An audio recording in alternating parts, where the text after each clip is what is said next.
Okay, a couple of things to talk about. One is I want to remind you that the third midterm is this weekend, right?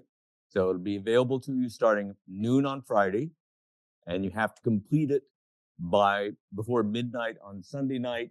And you will have, as before, you'll have 90 minutes to answer 100 multiple choice questions. The other thing I need you to know is, despite how it looks on the syllabus, I will on Thursday, I'll talk about chapter 10. And so there may be some items from chapter 10 on the midterm. So just to warn you about that. But preferably, hopefully, nothing that we didn't talk about in class on Thursday. Questions about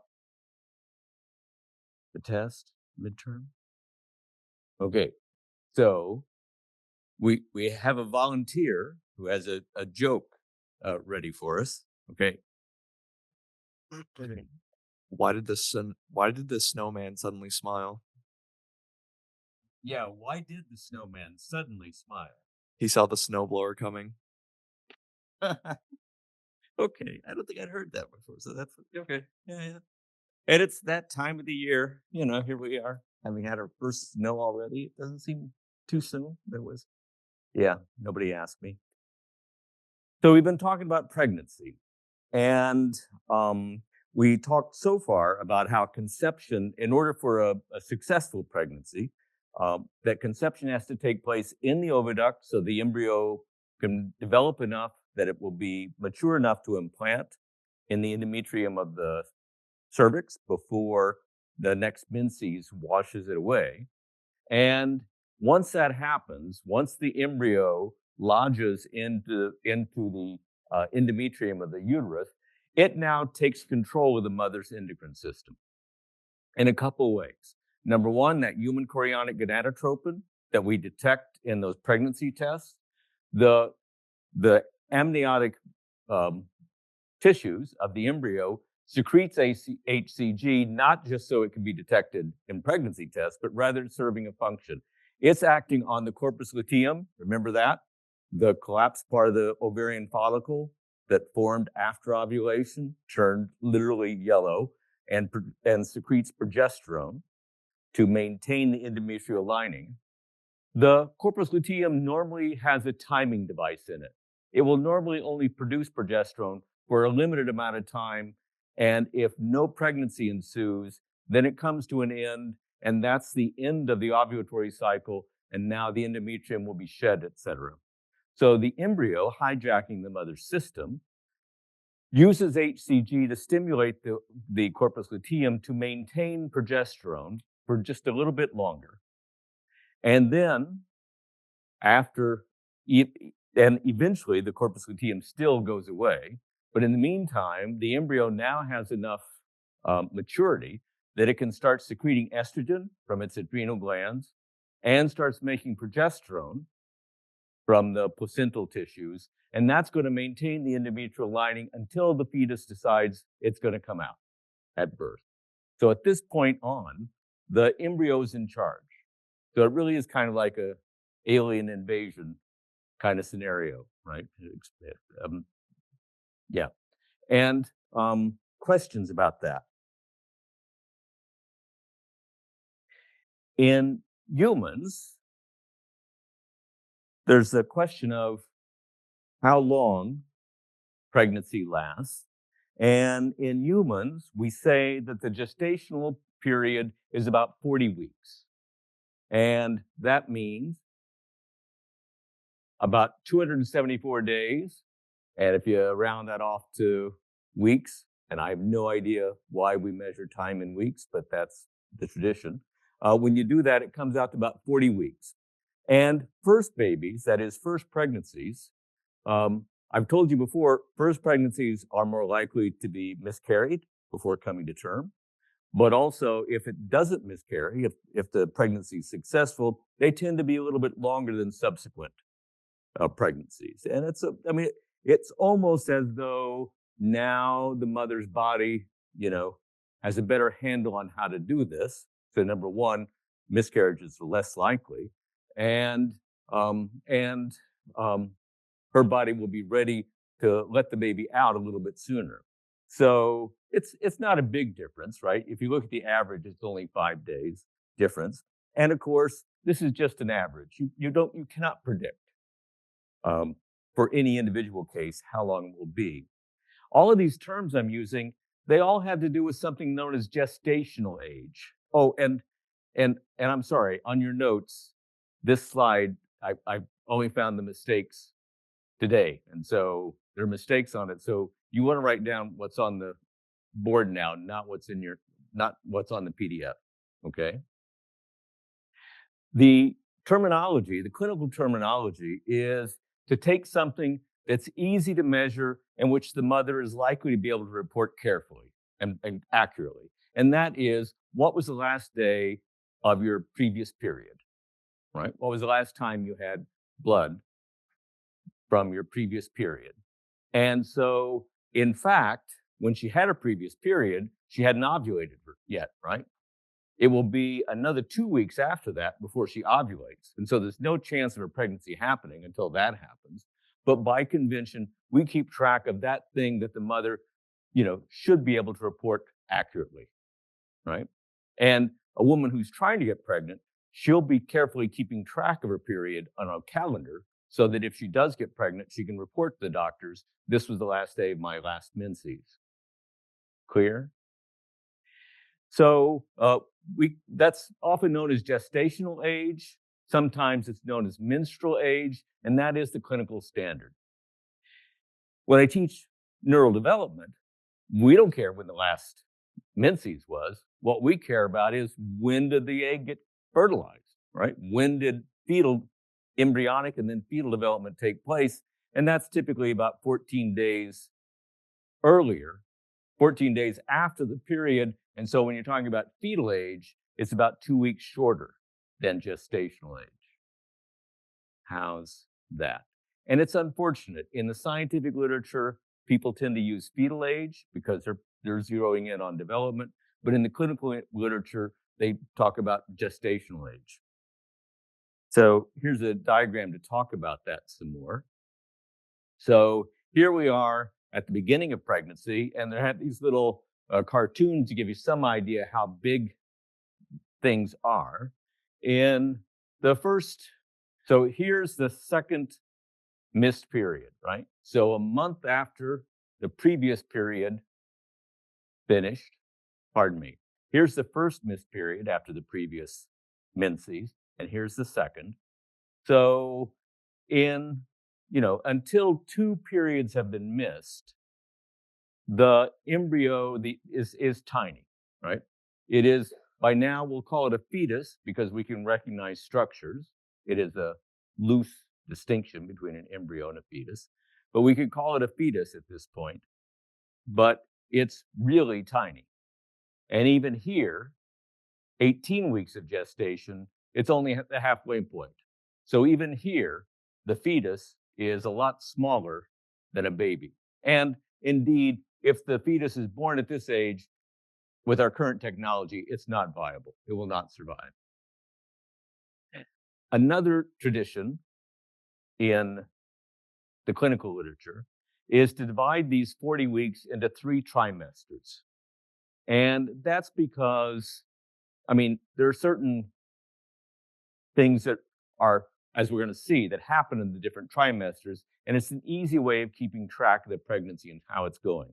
So, divide 40 weeks by 3, and that's about 13 and a little bit. So the start of the second trimester tends to be regarded as that 14th week gestational age, which is 14 weeks since the end of the last menses. And at this point, the fetus has been growing for about 12 weeks. How's that for being confusing? But you're getting the idea. And questions about that? So, and here's another diagram about that, but I think you get the idea. Or if not, explain it to somebody else, and in that way, you'll really cement it. So there's been a lot of there are a lot of questions about how much weight a woman should gain when pregnant. And as you already know by now, there is no right answer to this, right? Different women differ in this regard. So what we're being shown here is an average. So for most women, by the time pregnancy is over, they will have gained about 29, 30 pounds. Some of it is the fetus, right? So if it's a nice big fetus, 7.5 pounds at birth, that's a reasonable. These days that's the average birth weight. But then there's all the fluid and blood the fluid in the placenta, and the additional blood to maintain all of this, the placenta itself, and uh, most women gain in fat and muscle. Why muscle? Because they're now lugging around another 30 pounds, right? All day, every day, by the end of pregnancy.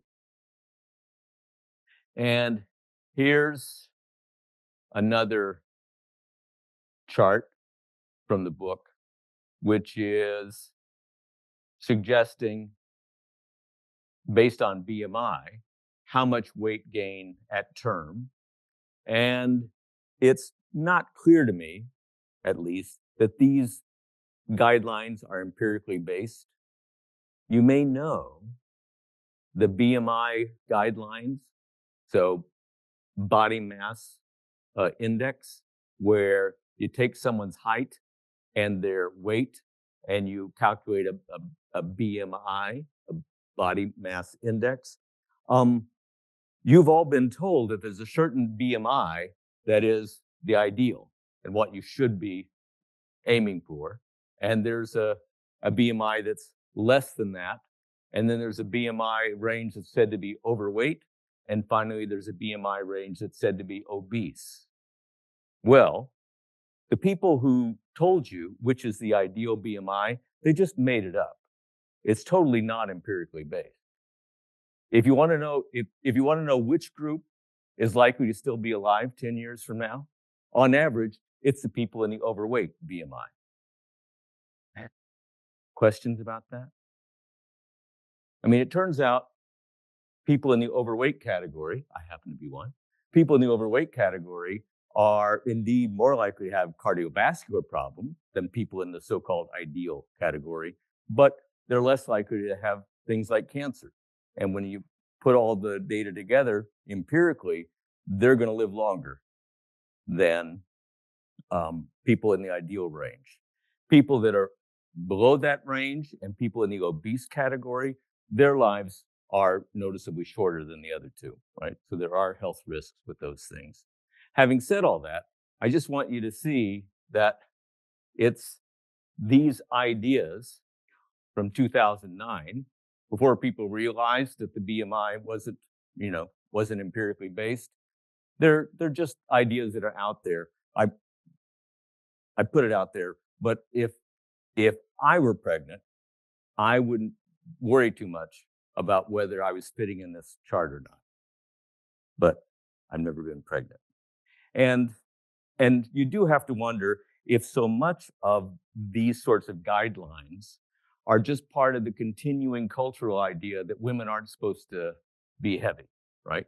That it's all about, the culture's idea about how women ought to look, and isn't necessarily based in what's healthiest.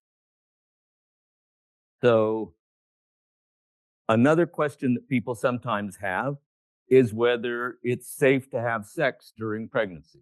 And the answer is, as long as the amniotic sac is still intact, it is perfectly safe to have sex.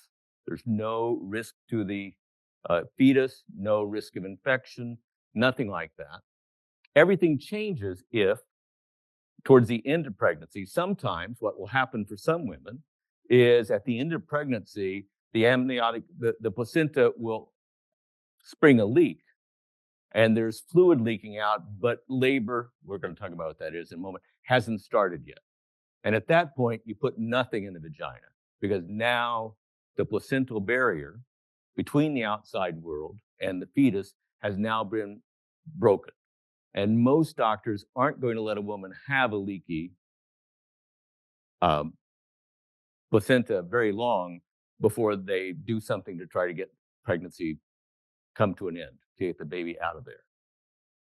But until that point, it's fine to have sex. Nonetheless, of course, as people get, you know, as their belly gets larger, uh, you can see that there's an effect of that. So here we're keeping track of people before pregnancy. Most people fall in the category of having sex 1 to 3 times a week, a minority more than 3, and another minority less than 1. By the time you get to 24 weeks, right, the the people that are continuing to have sex, but by the time you get to the point where the belly's kind of getting in the way of various sex acts, then most people are averaging less than 1 bout of sex per week. And indeed, the end is nigh, right? We're just a month away from delivery. And uh, in those cases, the book points out, sometimes this is a time when rear delivery is, more comfortable. Again, uh, this hand needs to be here if he wants his wife to reach orgasm, almost certainly. But that's how they're showing it here. And um, and of course, the other thing that can help is if the woman is on top, that means that she can control what's comfortable for her and what's not. And so um, you want the woman to be in charge because she's the one that knows how much pressure she's feeling, et cetera. Question about that? Um, and I say all this about that it's perfectly safe because, of course, there are ideas out there that once the woman's pregnant, that somehow there's something wrong or dirty or unhygienic about putting semen in there. There's no evidence of that at all. I told you that the fetus will be in charge of when pregnancy comes to an end and labor begins. And there are several things that are going on. It's actually a pretty complex endocrinological picture. But one of the things that happens is the fetus's adrenal glands starting increasing their secretion of corticosteroid. And the corticosteroids then cause the placenta to produce even more estrogen. And eventually, the estrogen induces the uterus and the cervix to start releasing another signal, prostaglandins, a category of hormones we haven't talked very much about.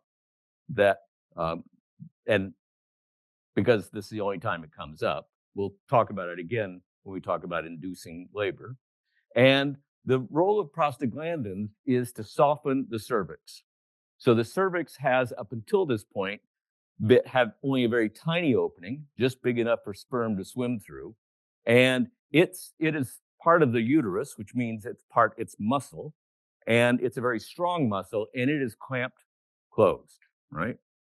But under the influence of prostaglandins, it starts softening and loosening. And that's got to happen in order for the fetus to come through the cervix into the vagina and out. And the estrogen is also going to have an effect on the mother's brain because it's going to eventually trigger the hypothalamus to produce the endocrinological endocrine changes needed for birth to take place. Specifically, it's going to induce the oxytocin reflex. And oxytocin, yeah.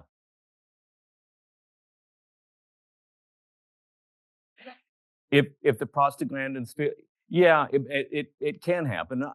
And I should say I don't know all the clinical ramifications of that by any means. But yeah, and these days there are suppositories of the prostaglandin that can be used to help soften the cervix. We'll run into that a bit. But yeah, it's got to happen if you're going to have a vaginal delivery because you got to have the cervix relax for the baby to come out. So oxytocin The name refers to the fact that it causes contractions. So it's causing birth. So oxytocin is a hormone. I'll give you a diagram in a moment telling you where it comes from. It's a hormone that comes from the posterior pituitary. And we haven't talked about the posterior pituitary very much, but it's crucial for birth and for lactation. So the oxytocin, it is a neuropeptide, relatively short, goes into circulation easily, and the uterus is full of oxytocin receptors. And what happens when the oxytocin hormone reaches the receptors on the surface of the uterus is it causes it to contract. And I told you it's a muscle, so it's going to contract, and that's going to be squeezing the fetus, and there's only one way to go, right, which is out through the cervix. So here's the diagram of how these things work. First of all, I should tell you is that in pregnancy, sometimes at almost any area, but for most women, there'll be more of these that'll happen towards the end of pregnancy. There'll be times when the woman's perfectly aware that the uterus is contracted. So these are so-called Braxton-Hicks contractions. And the woman's aware that her uterus is contracting, squeezing, and it lasts for a minute or two. And if that's all there is, if they're isolated like that, or there's only one or two, it means everything's fine. You can sort of think of it as the whole system kind of going through a tune-up or a dry run to get ready for the reflex that's going to happen in a much more intense fashion later. So in the hypothalamus, there are two nuclei where cell bodies produce the oxytocin. They're called the paraventricular nucleus and the supraoptic nucleus. The supraoptic nucleus name is particularly easy. You can see it here. This is the optic chiasm in cross section. So this is where the optic nerves from the two eyes cross the midline. So these two nuclei are full of neuroendocrine cells. That is, cells that are neurons, but they also release hormones. So like all neurons, they receive synapses from lots of other neurons. And like all neurons, they produce action potentials. But these neuroendocrine cells, when the action potential comes to the end of their axons, instead of releasing a neurotransmitter into a synapse, they release a hormone into general circulation. So these neuroendocrine cells reside in the hypothalamus, send their axons down the pituitary stalk, and make contact with blood vessels there. So when they fire, they will release oxytocin into general circulation, and that will go everywhere in the body, but including the uterus, which is uniquely designed to respond to it, the uterus and the breast tissue, and causes the muscles to contract. The neurons in the hypothalamus that are producing oxytocin, just to go into the weeds a little bit more, they tend to be electrically coupled to one another, so they tend to fire all at once. So if they're going to fire, they all fire at once, and that means there's a bolus of oxytocin that goes out, and so that's why there's a discrete contraction of the uterus that will last for a minute or so before fading. And as pregnancy comes to an end, the first few times that there's release of oxytocin, it's a relatively small amount, and so the uterus contracts, not terribly hard, but starts contracting, and that will then cause a reflex where somatosensory receptors in the uterus detect the contraction. And in fact, what they detect is as the uterus contracts, it pushes the baby's head against the cervix, the interior part of the cervix. So think of it as like a banana in a peel, right? So if you squeezed a banana, right, the right way, you could, in theory, get it to go out through the stem and come out, right? Well, only if the stem gets really soft, and that's what's going to happen here, is that the cervix has been softened, And so now the uterus contracts, the baby's head's pushed against the interior surface of the cervix. That's detected and relayed to the spinal cord, which then reports to the hypothalamus about what just happened, how effective that was. And from this point on, the hypothalamus is going to be in charge of the timing and pace of oxytocin release. So it is getting feedback from the uterus, specifically the cervix, to keep track of how pregnancy is coming along. And the neural circuits there in the hypothalamus are designed to cause the oxytocin to be released for longer and longer periods and with less and less intervals in between. And that's going to cause the uterus to keep squeezing and push that baby out. Question, yeah. That's a great question. Here we're seeing the ideal situation where in most pregnancies, in the normal course of things, as the baby keeps growing, the baby is growing more than the mother's belly and more than the placental sac it's in. And so normally the way, and especially the Braxton Hicks squeezings, et cetera, they all kind of push the baby into the ideal situation. And the ideal situation is you want the back of the baby's head to go through the cervix first. Just like when you put on a sweater and it's a tight opening for the head, the most efficient way to do it is from the back of your head because that's the path of least resistance. Things can go wrong. So sometimes the baby's head is not pointed in the right direction. And typically, people that know what they're doing, midwives and doctors and nurses, they can feel through the uterus at this point, through the body walls, if that's the case. And sometimes they can manage to manipulate the baby from the outside to get the head to go down because everything's going to be better if that is the case. It sometimes happens that despite their efforts, that doesn't happen. And so the baby's going to get squeezed out feet first, or maybe even the baby's perpendicular to the opening and so-called breech presentation. And that's a serious situation that needs attention. Sometimes the baby's born feet first and it works out just fine, but that's a complication. Yeah, good.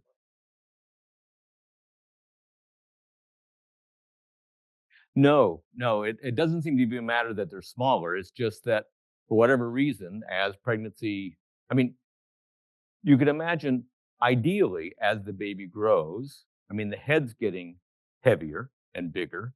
You could imagine how with gravity alone that things would kind of, and it must be that that's what happens because most of the time, by the time the baby's this far along, it's in that position. And we'll see some pictures of it in a moment. But um, but there's none of it's happening by magic. It's just that's how typically things work out as the baby gets more and more crowded, and it's the the baby is trying to find the most. I mean, not the baby's thinking anything, but with the mother moving around, gravity and stuff like that, it usually works out that the baby ends up with its head down. Yeah, I bet not, but that's okay.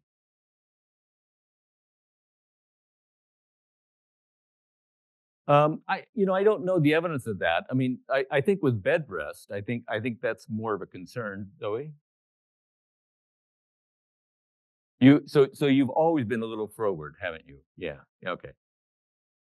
Yeah. Well, yeah. Okay. I was being more polite, but yeah. Okay.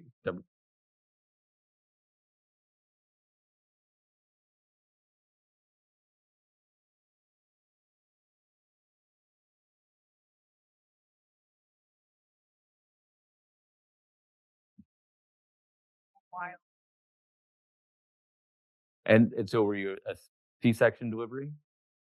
So, um, if you know the baby's in a breech position, a vaginal delivery carries risks, and we'll talk in a moment, that in a modern hospital setting, the very safest delivery for both mother and baby is a cesarean section.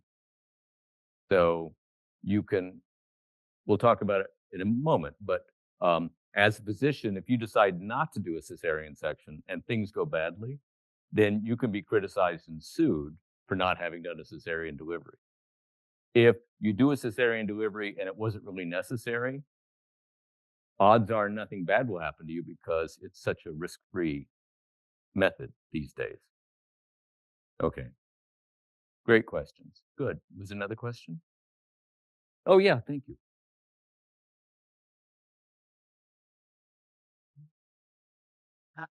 The contractions. Uh, at once labor really begins, they're going to come. They're going to last for 30 seconds to a minute, and they'll be widely spaced. Eventually, and every birth center has different guidelines, but they'll tell the mother, start timing the contraction, and when they are lasting this long and coming this many minutes apart, that's when you come to the hospital, right? Because otherwise, you're just going to take up space, and there's nothing we can do for you anyway. So every guideline's different. Eventually, I mean, if it's reached the point towards the end, it's contracting almost continuously, right? Each one's lasting more than a minute, and they're coming with only a little space in between. And you better have been at the hospital already if you reach that point, right? Questions. Great question. And if you haven't yet, ask your mom about your birth story, right? She'll know. Yeah. Okay, so there's a reflex that's set up, and it's mostly neural circuitry in the hypothalamus that's going to be in charge, and it's going to deliver oxytocin in such a way that the contractions will come more and more often, and most of the time it ends up with the baby coming out. Okay. Most women, your mother knew, I suspect, that something wasn't right, because for most women, towards the end of pregnancy, suddenly they're not feeling so much pressure there.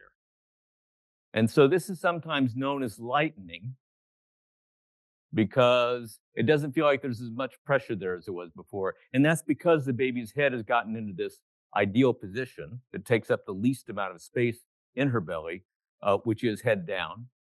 And it's also sometimes known as engagement because when that happens, the baby's head within the uterus is now pretty much fixed by the pelvic girdle, that opening between the bones of the pelvis that every human being has to pass through. Well, until technology gave other pathways. But otherwise, all the billions of people who've ever lived, they all pass through the pelvic girdle until very modern times. So it's also sometimes known as engagement because the head is now engaged into the pelvic girdle. What's going to happen now as the oxytocin barrage picks up pace and length is the first thing that has to happen is the cervix, which has been softened by the prostaglandins already, right, when things are going well. The cervix starts getting thinner. And so what had been a thick region between the interior of the uterus and the vagina has now gotten thinner and thinner. And so that's known as effacement, just an English word meaning things getting thinner. So effacement. So in clinical practice, this phase is known as effacement, and it's got to happen. The uterus is incredibly strong muscle. Yeah. Ah, yeah. And so the uterus is strong, and the baby's head, the bones of the skull have not yet formed firm connections, and so this is going to end up squeezing the baby's brain every time. If it's a term baby, the brain always gets squeezed. And that's how every human being that came here until the 20th century came here, with their brain squeezed a little bit. And that means that's why the bones aren't fixed yet, because otherwise, if the baby's head won't go through, then there's going to be problems for everybody, right? Both mother and baby may die. And this is just another indication of how in human evolution, there's been this premium on making the brain as big as you can possibly make it and still have mom survive and the baby survive, right? Those are all adaptations to have, a lot of fetal development before the baby comes out. And as I mentioned earlier, what's going to happen after the baby comes out, if you're a human, is the brain's going to continue that feverish fetal rate of growth for the next 10 years. When the baby comes out, if you're a chimpanzee, it's almost finished growing its brain. From that point on, the only thing that grows is the body. So all of this is, all of these are adaptations that make humans humans. This is how you end up with a brain where you have fetal-like neural development with loads of social sensory stimulation for 10 years. And, along the way, the baby does things like learn a language without any effort whatsoever. Yeah. Okay. Okay. Back to delivery. Labor's begun. There are real contractions going on. The baby is, in this case, has already engaged, or a lightening has taken place. And as the cervix continues to be soft, and as the uterus keeps pushing the baby's head against it, it gets thinner and thinner, and we call that effacement. And so the first thing that happens is the thickness of the cervix has to get thin. And now, once it's gotten thin, now the opening of the cervix starts getting bigger for the first time. And that's known as dilation. Just like dilating the pupil means it gets bigger, dilation just means it's getting bigger. And eventually, the clinical practice is that once the diameter of the opening of the cervix is at 10 centimeters, that's when the baby can come out.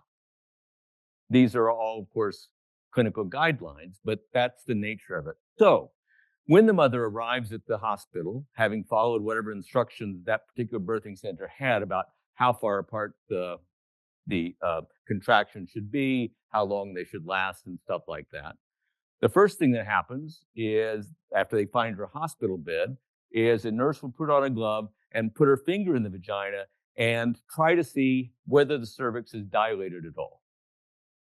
And if, when that happens, they feel and the cervix is still at 1 centimeter, by convention, it's not less than a centimeter. If it's still at 1 centimeter, then everybody knows there's a long way to go. And so what will happen after that point is the staff there will be checking in with the mother periodically. She's having contractions at a pretty regular pace all the time. And they're waiting to see how much dilation has taken place. And if they haven't gotten, 10 centimeters of dilation, then they're not going to want to try to push the baby out yet. Effacement, it's a great question. I don't know the actual. I mean, I don't know specifically the answer, but it's typically effacement is happening before labor begins, per se, right? So it's starting to loosen up some already. Um, I think we're talking about hours before. Let's see, probably the day before delivery, because labor is going to last a long time, especially for first babies. Um, and I guess the effacement is being pushed by contractions. It different every time. I'm sure there is, and I don't know what it is. So it's I can tell you there are times when, oh, good, you're 2 centimeters dilated, things are coming along, and then hours later, oh man, you're still only 2 centimeters dilated, right? I mean, and um, there's pretty good reason to think that, to the extent that things are stressful, that can retard the process of dilation. But all these things are up for grabs, and they're going to be carefully monitored. Notice that with each of these squeezes, the baby's being put under some stress, right?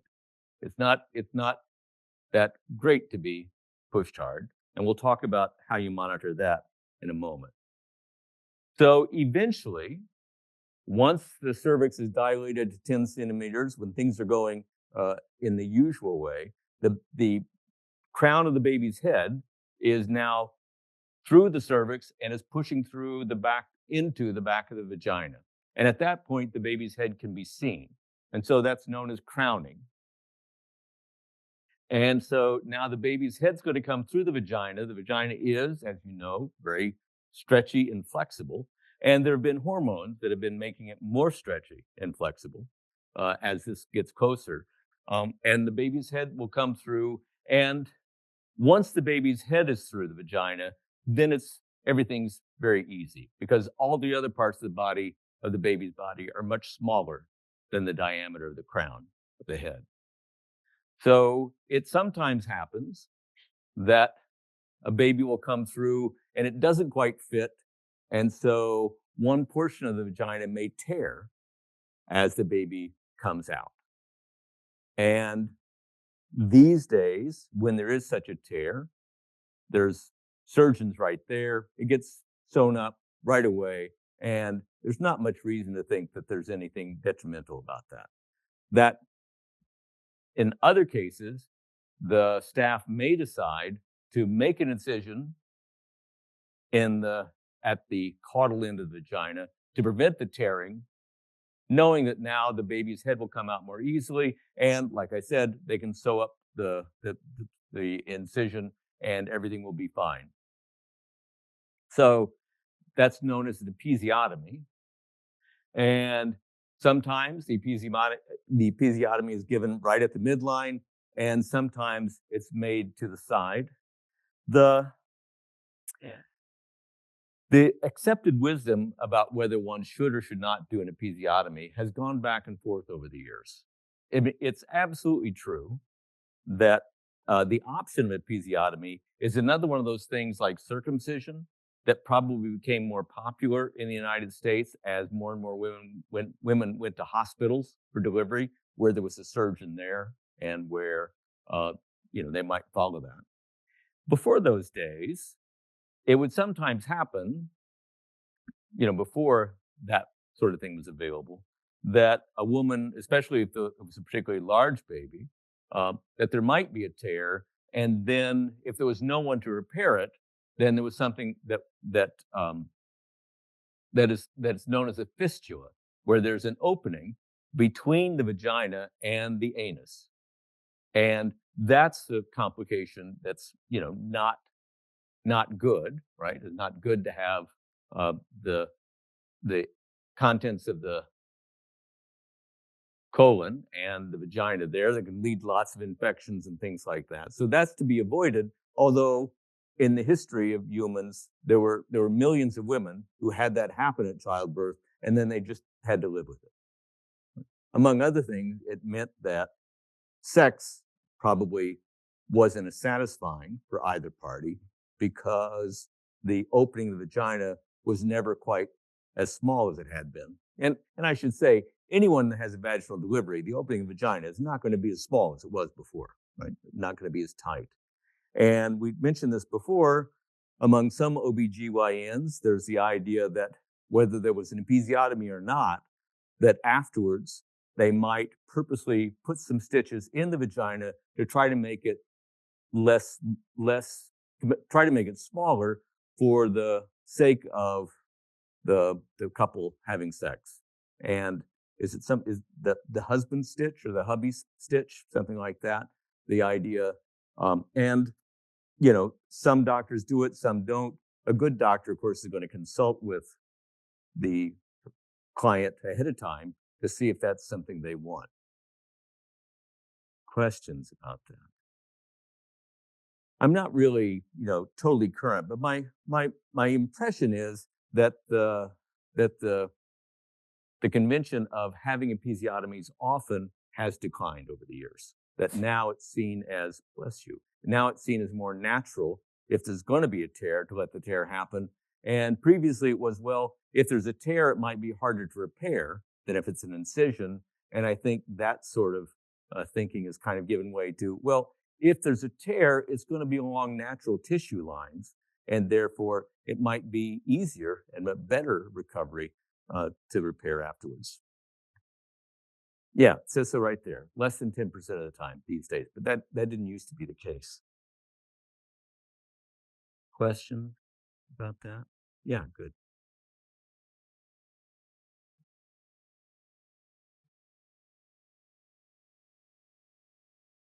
Yes. I mean, there are different conventions that way too, but not necessarily. So, indeed, in American hospitals, most women are giving birth are on their back and pushing out that way. I'm not sure that has much to do with the episiotomy, but of course, sometimes women are in chairs, where the idea being that gravity is not going to help, but not just the contraction of the uterus to squeeze the baby out, but gravity can be used to help as well. And you know these things are in constant flux, and I don't I don't think anyone believes that there's only one way it should be done.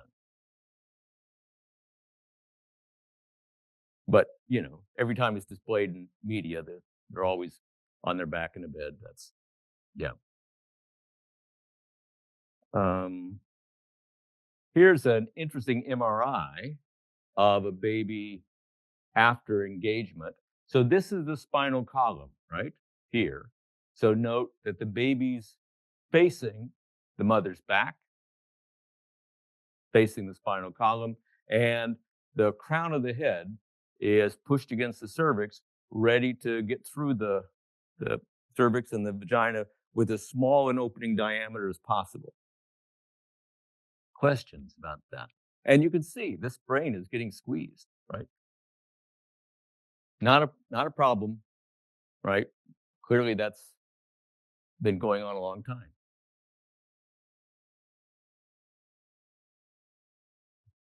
What's up here? Well, I don't let's see. I'm not particularly good at these things, but here's the baby's spinal column, right?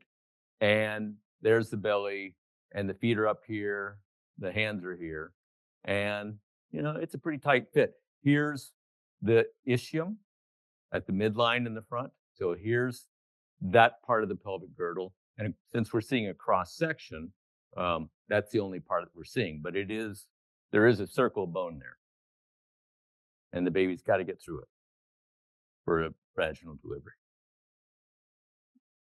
Most of you did it this way, so congrats. Um, Childbirth is painful, right? There is pain involved. Just the contraction of the uterus itself causes pain because there's that pressure and that pushing against the cervix. And there are plenty of pain receptors in all those things. And so it is painful. And in um, by the middle of the 20th century, there was a method developed to try to help mothers deal with the pain that comes with childbirth. And it's known by a lot of different names, but the most common one is Lamaze method. So you might ask your mom if she went through Lamaze training beforehand.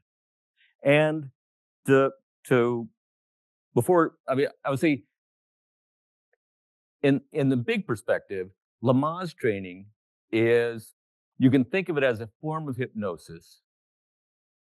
And if I were teaching psychology, I would tell you that most of what you think you know about hypnosis is just hooey. Can it help you remember things you didn't remember? No, clearly not. Right? Can it help you quit smoking? No, there's no evidence it works. It doesn't work for any of them. There's one thing that hypnosis does work for, and that's managing pain. And that's been demonstrated repeatedly in scientific settings. And so, without talking too much about what hypnosis means, in general, one way to think about hypnosis is that it's a social phenomenon. Someone you trust is telling you that you can handle this pain. And they reassure you, and you believe them enough that in fact you can handle the pain. Now, that doesn't mean that it's a charlatan, right? It's real, right? pain has both a sensory component and an affective component, an emotional component. And so the point of Lamaze is to help the individual keep the affective, the negative affect, the negative emotion with the pain in check so that they're only dealing with the sensation itself, and that makes it more manageable. There are all sorts of tricks to doing it, but for Lamaze, it is to ask the mother to pay very careful attention to her breathing. And there'll be different patterns that Lamaze training will have people um, do, typically with a partner, whoever the mother feels the the most trust in, etc.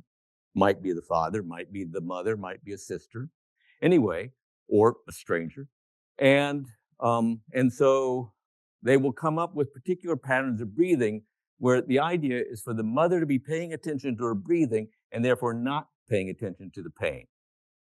And a lot of it is social in that the coach, as it's typically called, is doing things like, okay, you've got this, let's do the breathing, helping them to concentrate on the breathing, or doing things like, you know what, it's that's the peak, it's going to get better now, it's going to ease because there is a peak and trough to every contraction and therefore to the pain. And doing things like that to encourage them to believe that they can handle the pain. And if they believe they can handle the pain, then they can handle the pain. So, um, questions about that? Yeah.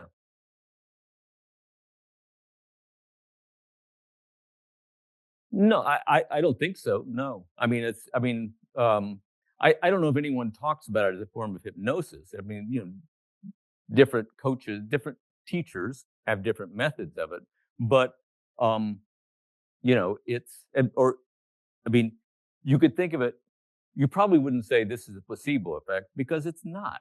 Or to the extent that pain can really be helped by placebo, it's just as valid as any other intervention.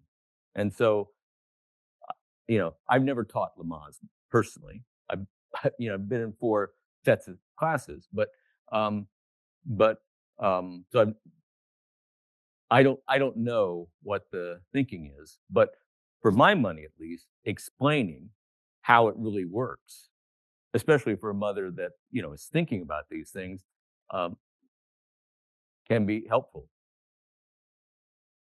You know, certainly. I mean, if if the mother's also a neuroscientist, there's no fooling her. Oh, this is magic, right? This breathing stuff. It's gonna, or even relying on term. This is gonna release endorphins. Well, maybe it does. Nobody has any idea, etc. It is mostly, we got this. You can get through this. You got to believe. So, oops. I told you that the baby is. Oh, I guess I don't have that. Okay. Um, to go back here. Um, I told you that each time the uterus squeezes, that provides some stress to the baby. And so the other thing that happens when a woman comes into a birthing center is right away they'll start monitoring the fetus's heart rate. And it's just a, relatively easy to measure. You don't need to put anything inside. A monitor on the outside can pick up the baby's EKG just fine. And what they'll note is each time there's a squeezing of the uterus, the baby's heart rate may slow down. Typically does. But then as the uterus relaxes, the baby's heart rate returns to normal. And, you can guess that the baby's probably feeling pretty stressed. What is this? Why am I getting squeezed so much? Right? And it goes away. So the fetal monitor, the idea behind it is it's okay if the baby's heart rate goes down during a contraction and then recovers. But if the baby's heart rate goes down during a contraction and it doesn't recover, then the baby may be in distress. And that may be a time to start thinking about intervention, like cesarean sections and things like that. Okay. So the mothers come into the birthing center, and she's been checked to see if the cervix is effaced and dilated. There's been a monitor put on, so they're keeping track of the baby's heart rate. Yeah. You thought your heart rate. Well, the baby's heart rate is elevated, right? So it's probably feeling some stress. But if you squeeze everything, it's probably just a matter of hydrostatic pressure on the circulatory system in the baby. Nothing to be worried about because, like I said, billions of people went through it. But it is a monitor they'll keep track of. And another way of handling the pain is, of course, drugs. And what's become more and more popular to do is so-called epidural anesthesia, where an anesthesiologist will insert a needle between some of the vertebrae at the bottom of the spinal column, and eventually get a flexible silicone catheter in there so that they can put fluid inside the vertebral column just outside the dura. Remember, the dura mater surrounds the brain and the spinal cord. So they're trying not to pierce the dura. They want to get a catheter that can put fluid right outside the dura. Got that? And now when they infuse drugs there, it will pass over the dura. It's the right drugs, and of course they know which ones do. It will pass through the dura and can then provide drugs to the nerves that are going out there, including the nerves that are carrying pain. If you remember from your neuroscience courses, this is far enough down the vertebral column that the spinal cord isn't there. The only thing that's there are the dorsal and ventral roots from the spinal column that have gone down to exit between the vertebrae back there.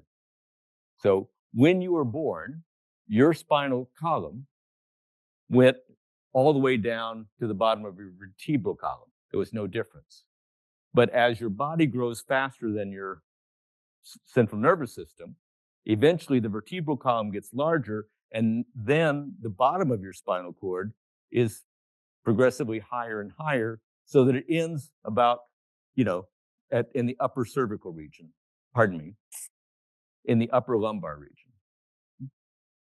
And the connections between the spinal cord and your body, they're still going out. Those dorsal and ventral roots are still going out between the vertebrae way back there in the back, but those roots have gotten longer as you grew, and this is a so-called cauda equina. So my point is, there's no spinal cord for the anesthesiologist to hit here. And that's intended to reduce the risk of spinal cord injury. Good.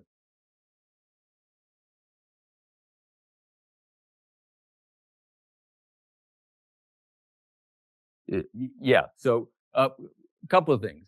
Number one, the typically what's infused are opioid analgesics, right? So that's going to stop the pain messaging that's going on. There are several things that are involved here. Number one, this setup takes time. This is not something that is necessarily easy to do, or that can just be done right away, because, of course, when they put the needle in between the vertebrae, they have to be really careful. So for most birthing centers, they'll want the mother to have already discussed whether she wants an epidural or not, right? And so they will be ready for that. What sometimes happens is that the mother says, okay, now I want an epidural because, labor's going right along. And they say, you know what? The baby's going to be out before the epidural can get there. So too late.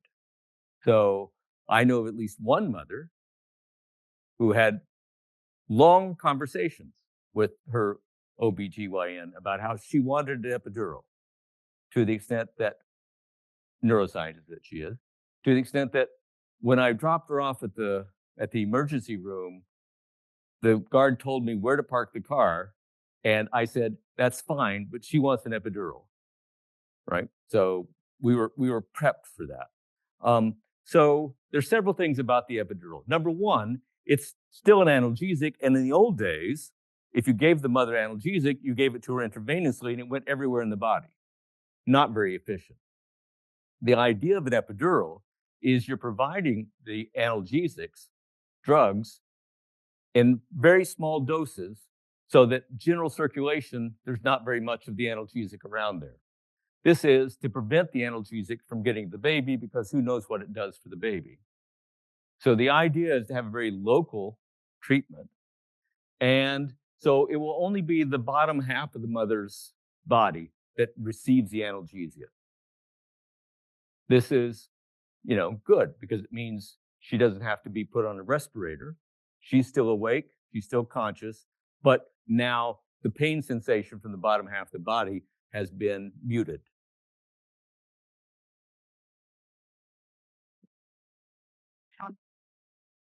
The other thing about epidural application is it's going to happen one time, and in general circulation, there's almost nothing getting there, right? Because it's only going right where you want it to work, on those dorsal roots from the cauda equina.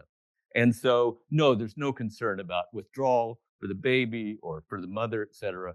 It's the whole point is to have a very low systemic dose, but to have an effective dose. And that reminds yeah, yeah.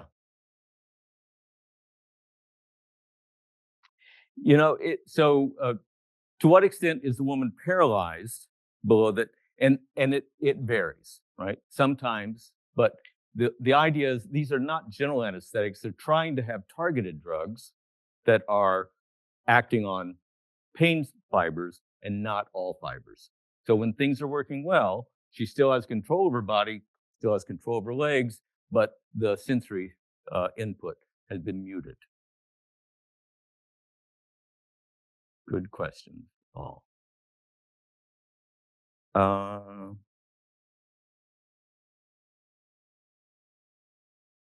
question?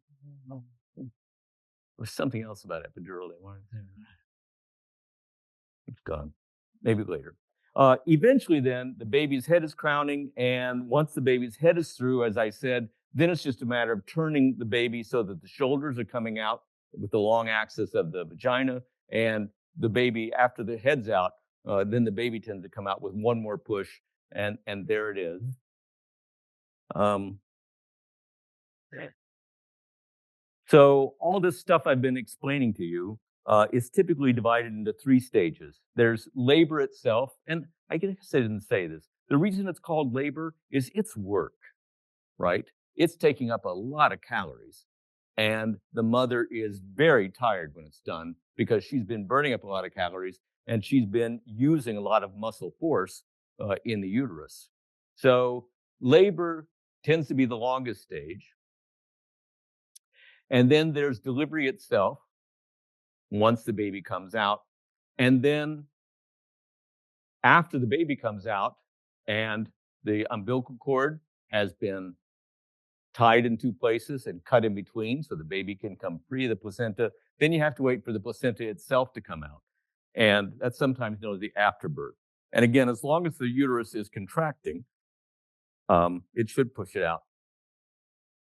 Oh, and yeah, and it will sometimes happen because we have synthetic drugs that mimic oxytocin. It's typically called Pitocin. It may sometimes happen that the doctor and or the client may decide to give exogenous Pitocin to speed the process along. And it's also not unusual after childbirth, especially after the placenta is out, to give Pitocin because now, right, the endometrium in there, it's all been basically torn as the placenta tore away from it. Lots of blood vessels have been opened. And so what you now want it to happen is for the uterus to contract and clamp that to stop the bleeding. And if you're concerned about that, giving some Pitocin can encourage the uterus to contract and to impair bleeding, because that's one of the risks for the mother at this point. Is there's been a lot of hemorrhaging happening inside her, and if that isn't stopped, then she can bleed to death. Very rare. Almost never happens in a hospital setting these days.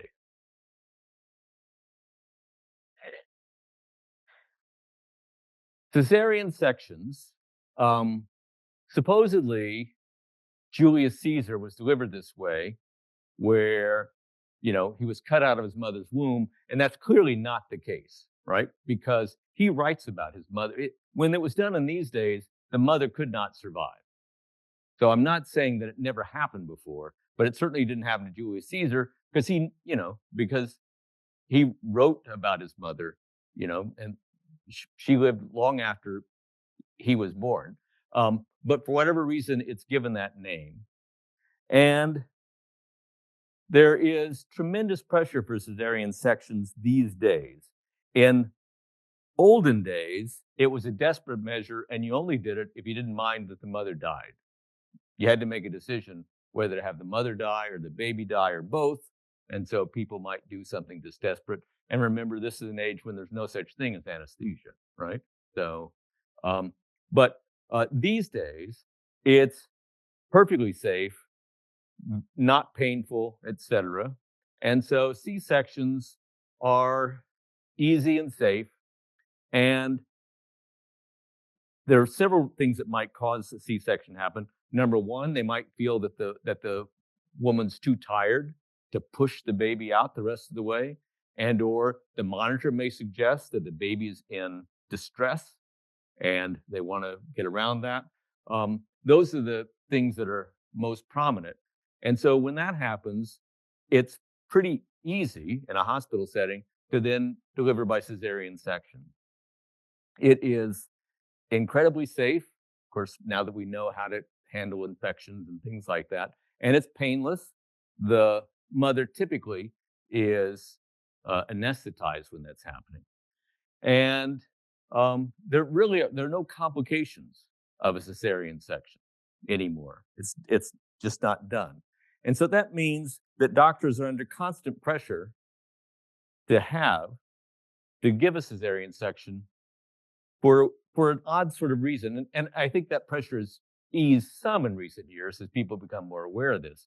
But it's one of those cases where malpractice insurance has really pushed for cesarean sections to happen more often. As I said before, if there is a complication, I should say, those of you that are going to be doctors, I would think that OBGYNs have a really great life because almost always everything works out great, right? Almost everybody's happy with the baby at the end of it.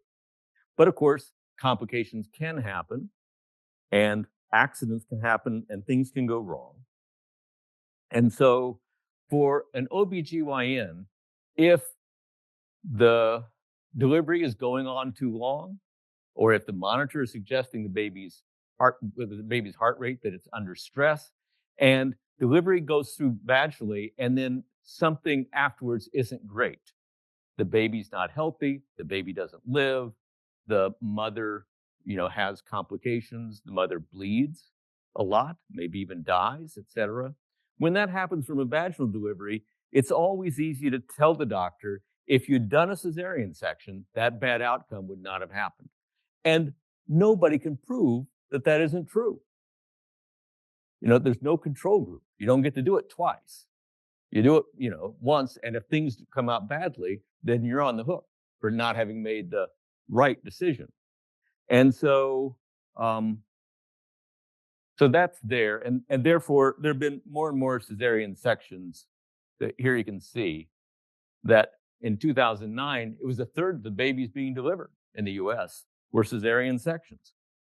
It's not ideal because mom's recovery is going to take more time. There are all those incisions to be stitched up, and there's the anesthesia to get over and stuff like that. But it's safe, right? So, questions about that? Good. on the baby. It almost certainly has some effect on the baby, but people have done the epidemiology, and there's no evidence that babies delivered by cesarean section unnecessarily have different health risks than those that arrive vaginally.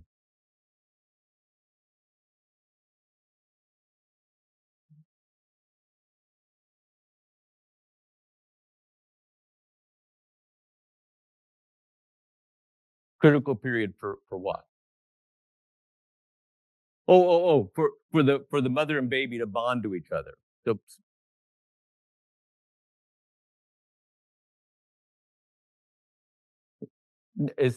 and thank you for using the term attachment. And as far as I know, there's no evidence for that. But and that's one of the criticisms you can get for a C-section is if afterward the mother feels like she's not as attached to her baby as she would be, or and she's depressed about that, then I suppose one could say, well, if you hadn't done a cesarean section, my baby and I would have a better relationship. But there's no way to prove that that's the case. And of course, if and then the doctor comes back and says, yeah, but if I hadn't done a cesarean section, you'd have no baby to bond with it either. Yeah.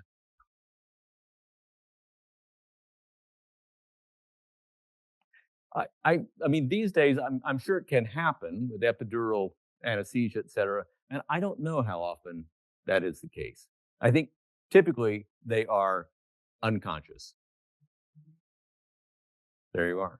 I mean, I'm sure it can be done. I just don't know if that's the typical clinical practice because it's got to be pretty scary, right? Scalpel, et cetera. All the things you'd hear. Yeah,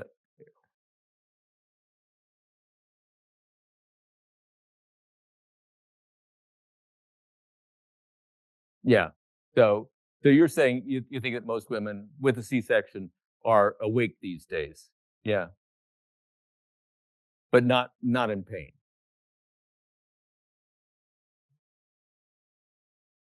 And and there are all sorts of questions about what to do after cesarean delivery, and it depends on the doctor and the mother, and if typically the father isn't there in the operating room, but sometimes they might be. I mean, it's a matter of negotiation, all of that.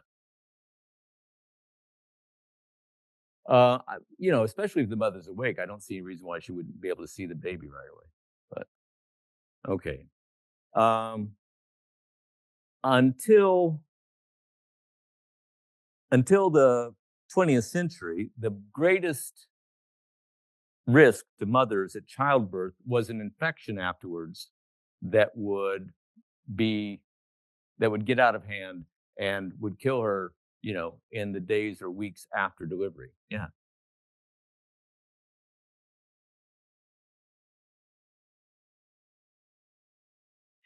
Yeah. So I mean, um first of all, you weren't too big, right? You were just the right size. So let's get that straight. But um, but it could be that I mean, one of the things that goes into the decision to have a cesarean section is that deliveries, the mother's exhausted, they've been pushing a long time, and the baby's not out, and so let's pull the plug on this. Yes.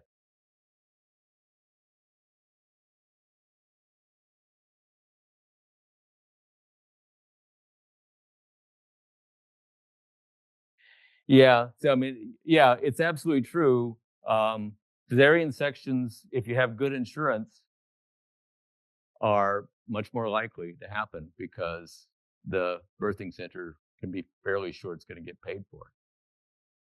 And yeah, I mean, in every aspect of medical treatment in this country, class matters, money matters, right? It's just, yeah, I'm sure.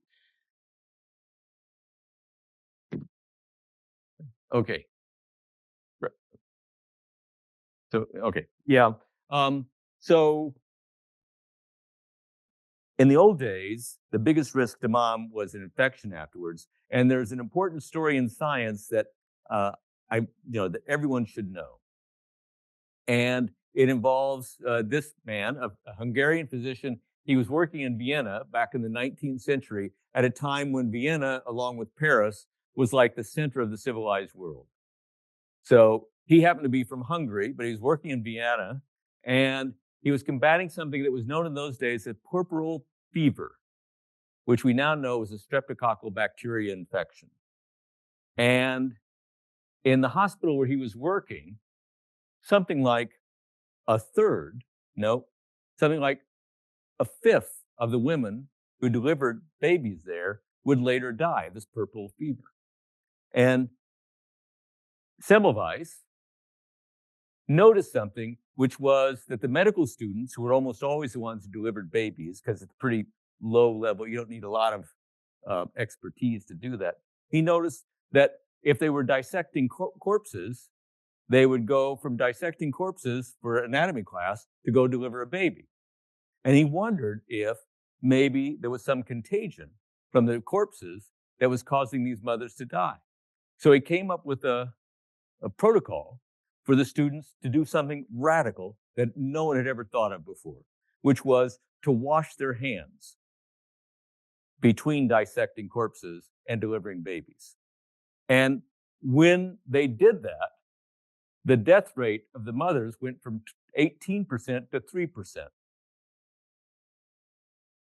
So this is a great success story, right? Science wins. Nah. Science doesn't always win. So it turns out Semmelweis was Jewish, and Vienna was also the center of anti-Semitism in those days. And the medical students, most of whom were from, upper class families, they went and complained to the dean. Hey, this guy's making us wash our hands and use lye and stuff, and we don't want to do that. And he's just a Jew anyway. And so the dean overruled him and said, you don't have to do that anymore. Semmelweis got to keep his job, but guess what? The death rates went right back up again. So it's not enough to reason something out and, prove a scientific principle. It's not enough if you don't convince people of what you found out. And if you're from the wrong group of people, you're going to have a harder time convincing others that this thing you discovered is important. Questions about that? Okay. And related to that, I won't give you the details. It turns the idea that sailors should take citric acid, stuff like that, to avoid scurvy. Everyone heard that story, right? The British Navy discovered that twice. So one physician showed, clearly that he could prevent all cases of scurvy on a ship if he gave sailors extracts from citric fruit for a while. And it went on for a while, and then it got forgotten. And the scurvy came right back. And so it wasn't until the same group, the Royal British Navy, they had to show it twice before anyone really got the message. And that's because science, for all the objective splendor and beauty of it, doesn't affect policy outside the context of class and communication and stuff like that. And you're probably not told that in very many classes. So I thought it's something I want to emphasize. Anyway, all right, so see you Thursday. We will finish up chapter 9, and then we'll start talking about chapter 10 about contraception and abortion.